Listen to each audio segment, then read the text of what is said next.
এই অঞ্চল একটা পরিবারের মতো। এই পরিবার যতদিন একখানে থাকবে, সম্মান, মর্যাদা, সমৃদ্ধি সবকিছু আমাদের সঙ্গে থাকবে। এই পরিবারের মধ্যে যখন ভাঙন সৃষ্টি হবে, তখন থেকে হয়তোবা এই ক্ষমতা, এই রাজনৈতিক যে একটা নেতৃত্ব, কর্তৃত্ব সবকিছু বিলীন হয়ে যাবে। আপনারা আছেন বলেই কিন্তু আমরা আছি। আপনারা সমর্থন, ভালোবাসা, স্নেহ করেন বলেই কিন্তু আমরা আপনাদের ক্ষমতায় বলিয়ান হয়ে নেতৃত্ব দিয়ে যাচ্ছি।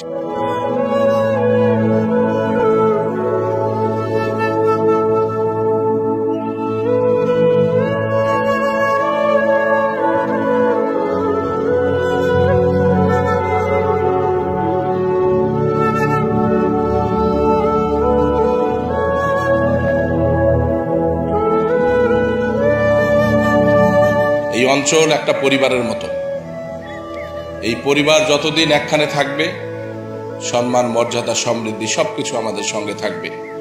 এই পরিবারের মধ্যে যখন ভাঙন সৃষ্টি হবে, তখন থেকে হয়তোবা এই ক্ষমতা, এই রাজনৈতিক যে একটা নেতৃত্ব, কর্তৃত্ব সবকিছু বিলীন হয়ে যাবে।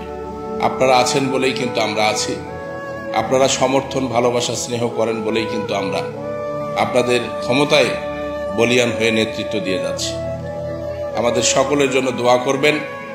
আমাদের হাতে যে নেতৃত্ব আছে, আল্লাহ যেন এটা পবিত্রতার সঙ্গে, সততার সঙ্গে, ন্যায়ের সঙ্গে পালন করার তৌফিক দান করে এবং আপনাদের যে স্বপ্নগুলো আছে, এটা যেন আমাদের সময়কালে আমরা বাস্তবায়ন করতে পারি।